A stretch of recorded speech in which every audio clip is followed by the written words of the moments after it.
그러니까 이미 내가 딱 들어가는 순간부터 이겨놓고 하는 투자가 있어. 나도 지금 연금 장기 세팅이 이렇게 끝났잖아. 그럼 나는 뭐만 하면 되냐면 40살에서 60살까지만 현금으로 만들면 돼요. 나의 숙제는 되게 심플해졌어. 그렇죠. 연금저축 펀드는 선택이 아니라 필수라고 생각하는 거지. 아니 11월에는 공모주가 많다는 게 공모주가 얼마나 많은 거야? 12종목인가? 확실하진 않는데 10종목이 넘어요. 그래서 사실 홍보를 해야 돼요. 근데 공모주 좀 해봤다는 사람들이 그거 돈 안 되잖아 이런 얘기를 하는 것 같더라고. 특히 비례 형태로 한 사람들. 근데 우리는 지금 거의 균등으로 해가지고 확실히 그거 시드가 없어도 현금 흐름이 나오게 하잖아. 그렇죠. 근데 이런 것들에 대한 기본을 무시하는 사람들이 있어. 그럼 내가 진짜 뭐라고 해? 왜냐면 이거는 아무리 작은 돈이어도 되게 작은 시간에 돈을 벌 수 있는 구조란 말이야. 어디 가서 이 정도 30분 투자해가지고 이 정도 버는 투자는 없어. 꾸준하게 들어오는 돈이 어떤 힘을 가지는지 그 사람들은 몰라. 그리고 나서 자꾸 이상한 거야. 유튜브 하고 그 다음에 막 스마트 스토어 하고. 근데 내가 장담컨대 스마트 스토어에 들이는 시간과 비용 대비 공모주에 또는 스펙주에 들이는 비용은 진짜 적거든. 한 번만 세팅을 잘 해놓으면. 근데 확실한 건 내가 1대1 멘토링 하는 분들에게는 무조건 설득해. 이런 거 무시하지 말라고. 그리고 이제 연말이 다가오는데 그러면 우리가 연말에 그러면 제일 중요하게 생각해야 되는 게 퇴직연금이랑 ISA 이걸 해야 되는 거야. 오늘은 완전 필수인 연금저축펀드를 이야기하려고 해. 나한테도 꼭 하라고 했잖아. 꼭 하라고 했지. 내가 지금 메모지까지 준비했습니다. 분명히 우리는 이기면서 투자할 수가 있거든요. 그러니까 이미 내가 딱 들어가는 순간부터 이겨놓고 하는 투자가 있어. 마치 우리가 오목 둘 때 흑도를 3개 놓고 시작하는 것처럼 그런 투자가 분명히 존재한단 말이에요. 그게 이제 제가 하고 있는 공모주, 그리고 스펙주, 그리고 부동산, 그리고 연금저축펀드 이런 것들은 분명히 이기면서 뭔가를 할 수가 있어요. 그러니까 공모주부터 말씀드리면 사실 공모주는 한 20개 정도 상장하면 1개 정도 빼고는 다 수익을 줘요. 그게 왜 그러냐면 일단은 공모가 자체가 조금 싸. 그리고 이제 상장일날 모든 투자자들이 거기에 좀 집중이 돼. 그래서 원래의 가치보다 훨씬 좀 높게 주가가 형성되는 경우가 많아요. 그리고 이제 시간이 지날수록 내려가는 형태를 띠죠, 보통은. 그러니까 그럴 때 우리는 첫날에 그냥 매도하고 끝. 그러니까 이렇게 돈을 벌 수 있고. 그리고 스펙주는 대다수가 몰라요. 내가 봤을 때 한 10,000명 중에 1명 정도 투자할까 말까? 그러니까 사실 이거는 비주류거든요. 근데 이 안에서 돈을 버는 사람들이 있거든. 근데 그 돈을 버는 사람들이 보통 우리가 알고 있는 기관, 외국인들, 투자신탁 이런 사람들이 이렇게 돈을 벌거든요. 그 스펙 중에 싼 스펙을 사고 그리고 그 스펙의 가치가 다시 올라왔을 때 매도하면 이것도 잃을 수가 없는 투자. 그러니까 이기고 시작하는 투자가 되는 거지. 그리고 사실 부동산은 나는 부동산으로 돈을 버는 게 2가지가 있다고 생각하는 게 첫 번째는 금매 그리고 경매잖아요. 그러니까 금매, 경매를 통해서 원래 시세보다 싸게 사는 거지. 그러면 이미 이기고 시작하는 거잖아. 그리고 이제 2번째는 타이밍 같아. 타이밍. 그러니까 지금 사실은 작년에 산 사람들은 뭐 높게 샀든 적게 샀든 사실은 다 올랐잖아요. 그러니까 그 타이밍을 적절하게 잘 들어가면 그것 또한 이기면서 투자를 시작하는 거라고 생각을. 근데 이제 연금저축펀드. 근데 이것은 더 강력하게 이기고 시작한단 말이에요. 그게 이제 세액공제. 그냥 100만 원을 연금저축펀드에 이체하면 바로 13만 2천 원 또는 16만 5천 원으로 돌려받는단 말이에요. 이런 투자는 세상 어디에도 없어요. 근데 이게 들어갈 수 있는 액수 자체가 적죠. 사람들이 재미없어 하는 이유는 사실은 이게 투자 상품으로서 기억하는 게 아니라 말 그대로 진짜 이걸 퇴직연금으로 생각하는 거 아니에요? 맞아요. 그렇죠. 그러기 때문에 사람들이 외면해. 왜냐면 당장 부동산이 더 많이 오르니까 이거를 패스하고 나는 이 목돈으로 더 상급지 갈아타야지 라고 하는 거예요. 그럼에도 불구하고 연금저축펀드를 해야 된다고 제가 말하는 거예요. 일단 간단하게 연금저축펀드란 무엇인지 말하면 노후에 연금 형태로 받을 수 있는 계좌를 연금저축 계좌라고 해요. 그리고 연금저축 계좌의 종류에는 3가지가 있단 말이에요. 연금저축 신탁, 그리고 연금저축 보험, 그리고 연금저축 펀드가 있어요. 근데 연금저축 신탁은 은행에서 발행하는 거예요. 그리고 연금저축 보험은 보험사, 그리고 연금저축 펀드는 증권사에서 발행해.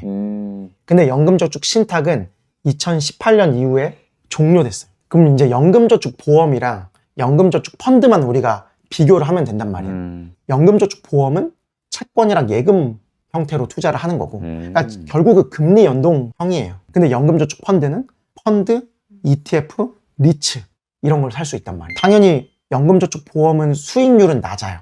대신에 안정성은 높지. 근데 연금저축 펀드는 수익률은 높고 안정성은 좀 떨어질 수 있는 거죠. 그리고 연금저축보험은 보험사가 그냥 운영해줘. 그냥 넣기만 하면 세액공제 받고 보험사가 그냥 운영을 해주는 거야. 근데 연금저축펀드는 보통 우리가 운영한단 말이야. 근데 대신에 단점이 있지. 그거에 대한 보상으로 연금저축보험은 수수료가 4에서 5%나 돼요. 그러니까 수수료가 높아. 근데 연금저축펀드는 수수료가 굉장히 낮죠. 그러니까 우리의 자본주의 공부하는 사람들은 뭐 해야 돼? 연금저축펀드를 해야 된다는 거야. 그러니까 결론은 아주 심플합니다. 그러니까 연금저축 신탁, 연금저축보험 하면 안 되고 연금저축펀드로 해야 돼요. 근데 다행히 감사하게 연금저축 신탁을 기존에 가지고 있는 사람, 연금저축보험을 가지고 있는 사람이 연금저축펀드로 이전이 가능해요. 아, 그렇죠. 제가 최근에 다 이전했죠. 그렇죠. 그러니까 다 이전하셔야 한다는 게 오늘 콘텐츠의 첫 번째 결론입니다. 이거는 뭐 무조건입니다. 이걸 만약에 내가 연에 1,800만 원씩 넣었어. 네. 와이프랑 같이 3,600을 넣었어. 우리가 이걸 몇 년 넣게 되는 거지? 30년 넣는다 치자 그러면. 30년 넣으면은 한 10억 8천 되네. 그럼 그 10억 8천에 대한 그 연금이 나오는 거야. 그렇죠. 근데 결론적으로 이거는 그냥 단순하게 우리가 숫자로 계산한 거잖아요. 그렇죠. 근데 사실 여기서 우리 뭐 해? ETF 투자하잖아요. 그럼 우리 그냥 S&P 500 그냥 8%만 잡아도 이 돈이 아니에요. 그래서 사실 제 강의에서 이거에 대한 뷰를 그냥 그려줘. 전체 뷰를. 그래서 10년 투자했을 때, 20년 투자했을 때 얼마가 늘어나는지를 알려줘.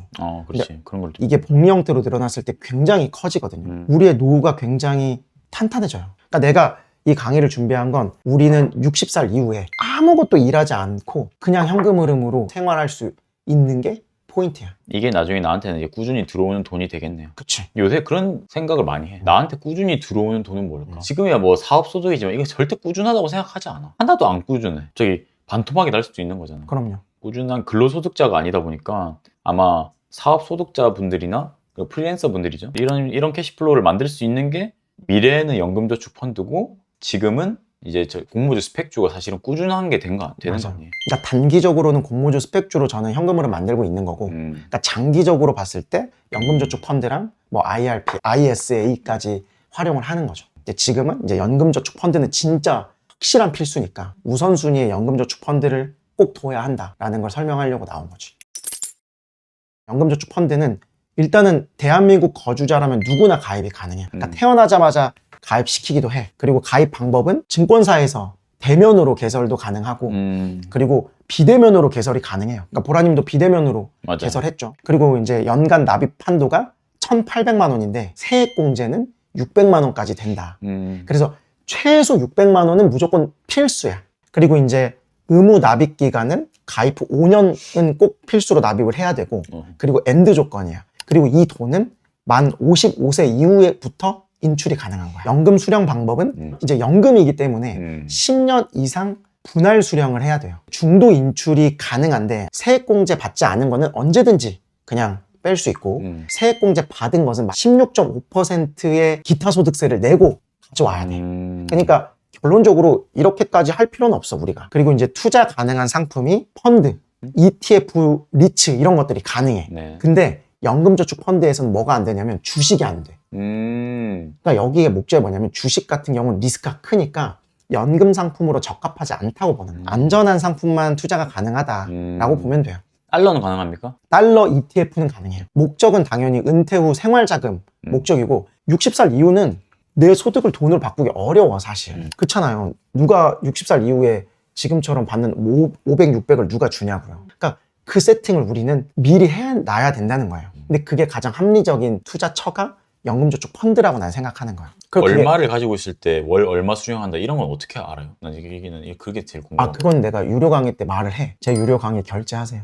연금저축펀드의 또 장점은 뭐냐면 세액공제 받은 금액은 어쩔 수 없이 못 빼. 그러니까 거기서 투자를 할 수밖에 없어요. 그러니까 강제적으로 장기 투자가 되고 그리고 복리 효과가 따라와요. 그러니까 그러면서 사실은 유리해지는 포지션에 들어오는 거죠. 그러면 이 연금저축펀드가 어떤 게 혜택이 있냐. 그러니까 가장 큰 혜택은 아까 앞에서 말했듯이 세액공제 혜택이야. 총 급여 5,500만 원 이상인 사람들은 13.2%의 세액공제를 바로 받아. 그리고 5,500만 원 이하면 16.5%를 받아. 그러니까 600만 원 넣으면 99만 원 돌려받아. 어디로 돌려주나요? 연말정산 때 세금 원래 내야 되거나 돌려받아도 더 돌려받을 수 있는 거지. 저는 5월에 받겠네요. 6월에 받지 않나?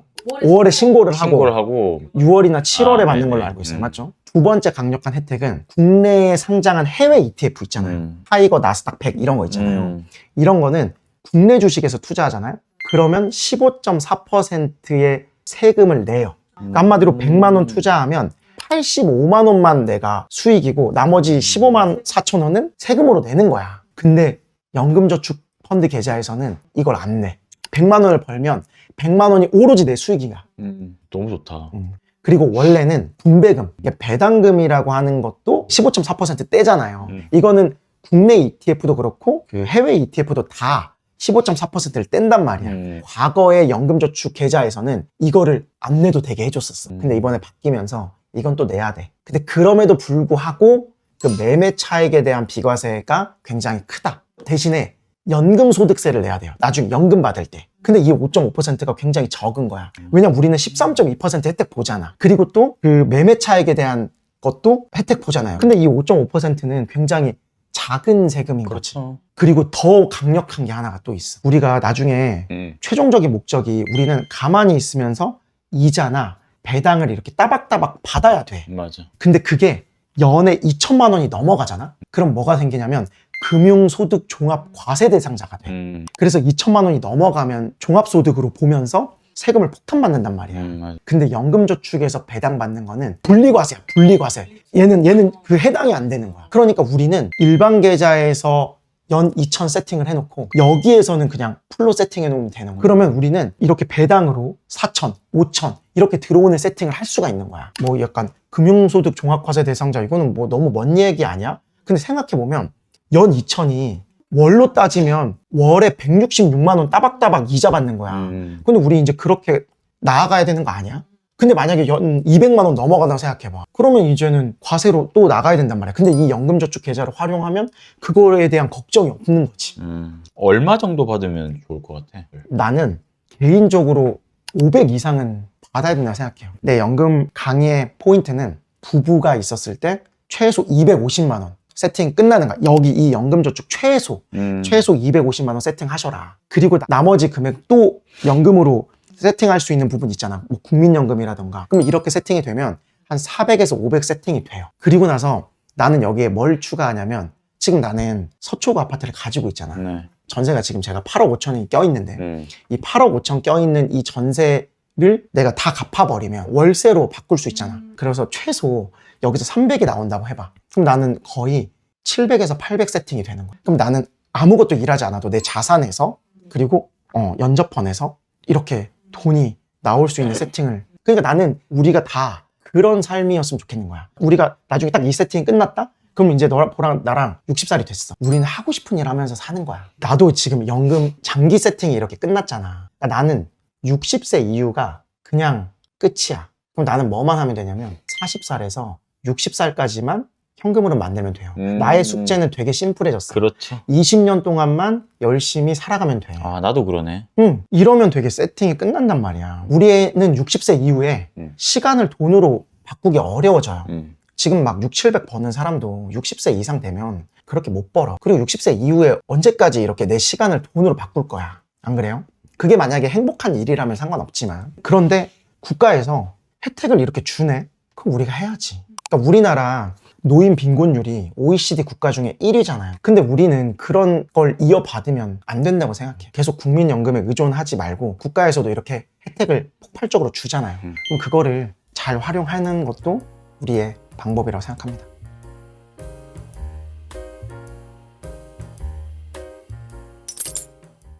근데 연금저축펀드를 그럼에도 불구하고 안 하는 이유가 있어. 왜 안 하는 것 같아? 연 600만 넣을 돈이 없어. 다른 데다가 다 투자해놨어. 뭐 하려고 하는 것 같아? 이 600만 원조차 부동산 하려고 그래. 아파트 매수하려고 하는데 꼭 지금 이거 목돈 써야 돼요?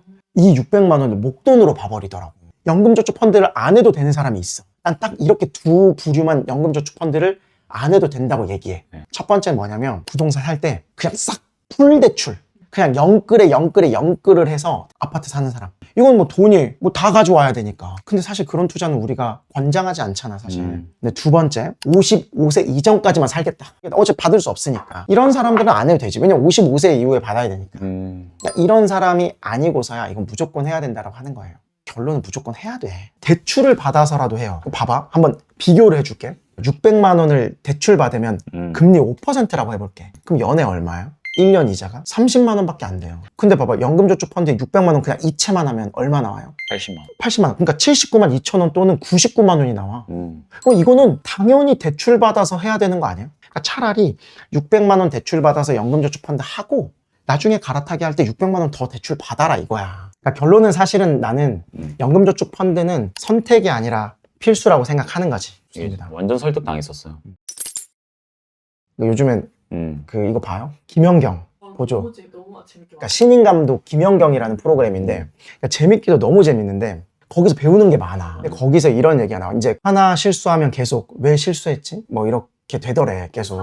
사로잡힌대. 근데 이제 김연경이 그건 뜬구름 잡는 얘기잖아. 막 이렇게 약간 일침을 놔요. 발전적인 얘기가 아니라고 생각하거든.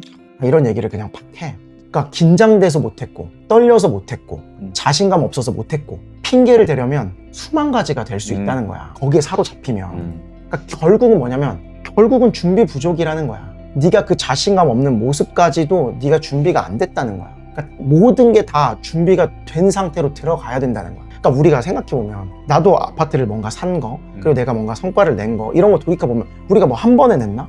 그게 아니라 계속 실패하고 뭔가를 다시 준비하고 임장하고 공부하고 이러면서 성과를 다 낸 거 아니겠어요? 결국은 이런 것도 준비하는 것이 선수의 자세다. 그러니까 우리는 자꾸 플레이어 얘기 많이 하잖아. 우리는 선수고 우리는 이 자본주의 시장에서 뭔가 가르치는 뭐 선생이나 이런 게 아니라 직접 우리가 플레이를 하잖아요. 그러니까 그 플레이 하는 선수로서 그러니까 이런 것들을 갖춰야 한다. 뭔가가 준비가 돼 있어야 한다. 그래서 저는 그 연금저축펀드만큼은 꼭 준비해서 준비된 노후가 됐으면 좋겠다라는 게 이번 컨텐츠의 결말이에요. 감사합니다. 가끔씩 이렇게 오실 때마다 좋은 가르침 주시고 확실히 조금 더 재밌네요. 라이브 할 때보다. 근데 내가 느낀 게 뭐냐면 오늘 연금저축펀드 왜 해야 되는지 저를 또 설득시키러 와주셨는데 저는 이미 설득을 당했고 이 영상을 보시는 분들이 다 해보셨으면 좋겠어요. 오늘 여기까지 하겠습니다. 그 구독, 좋아요, 알림 설정 부탁드리겠습니다. 오늘 돈보라와 서초 감사였습니다. 감사합니다. 감사합니다.